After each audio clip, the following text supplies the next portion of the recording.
میرے رسول کریم صلی اللہ تعالی علیہ وسلم کے غلام عمل کرتے تھے، اور جب عمل کرتے تھے پھر اس کا رزلٹ آتا تھا۔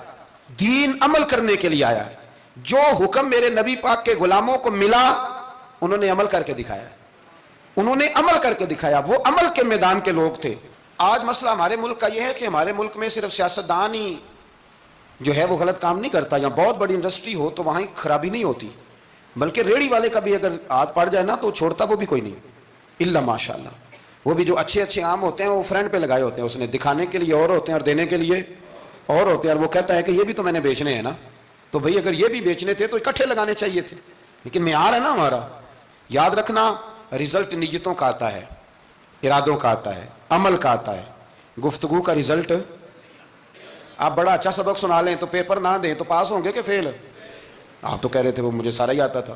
تو عمل آپ کرتے ہیں تو عمل پر نتیجہ ہوتا ہے، عمل پر، عمل پر۔ حضرت عبداللہ ابن مبارک رحمۃ اللہ علیہ کے جو والد تھے نا، ان کا نام مبارک تھا، وہ ایک باغ میں رہا کرتے تھے، باغ کی دیکھ بھال کرتے تھے بڑے صاف ستھرے، بڑی ان کی طبیعت میں نکھار تھا، عمل کا رستہ مسدود ہے۔ حضرت مبارک جو تھے وہ مالی کے طور پر غریب آدمی تھے تو کام کاج کرتے تھے۔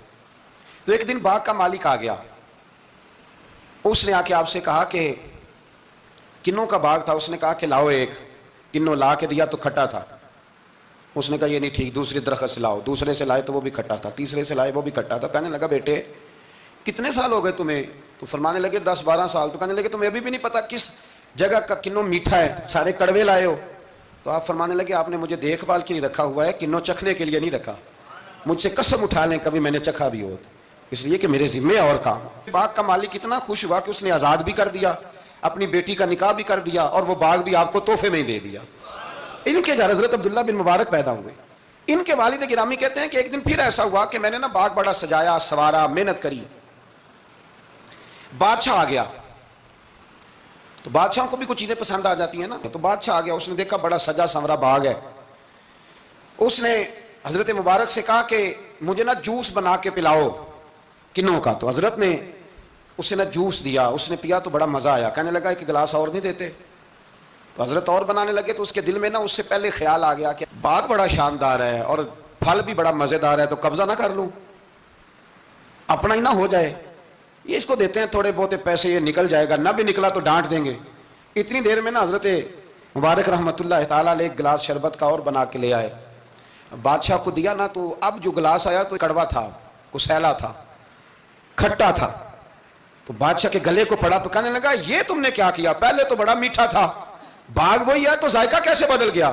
تو آپ فرمانے لگے وہ بادشاہ کی نیت بدلی ہے نا، بادشاہ کی نیت بدلی ہے تو اس کا بھی ذائقہ بدل گیا ہے، تو نیت نہ آپ کی بدلتی۔ تو یہ حضور کا فرمان ہے، فرمایا اللہ کے کچھ بندے ایسے ہوتے ہیں جو اللہ کے دیے ہوئے نور سے دیکھتے۔ کہا آپ کی نیت بدل گئی تو اس کا ذائقہ بدل گیا۔ اب بادشاہ نے دل میں کہا نہیں یار بندہ کہہ تو ٹھیک ہی رہا ہے، یہ تو اس کی محنت سے اللہ نے پھل دیا، مجھے ایسا نہیں کرنا چاہیے۔ تو حضرت دوڑ کے گئے تو دوسرا جوس کا گلاس بنا کے لائے، اب دیا تو میٹھا تھا، کہنے لگا اب کیا ہوا؟ فرمانے لگے آپ کی نیت ٹھیک ہو گئی ہے تو رب نے ذائقہ بھی ٹھیک کر دیا۔ اور ہمارے ملک میں تو ڈھیر سارے لوگ بادشاہ ہیں، ڈھیر سارے لوگ بادشاہ ہیں، اگر کسی تگڑے بندے کو کسی غریب کی جھونپڑی پسند آ گئی پھر اسے دینی ہی پڑے گی، بلکہ ایسی ایسی خبریں سننے کو ملتی ہیں کہ چودھری صاحب نے آ کے کہا ہے کہ مفت دینی ہے کہ پیسے لے کے دینی ہے، یہ یہاں تک خبریں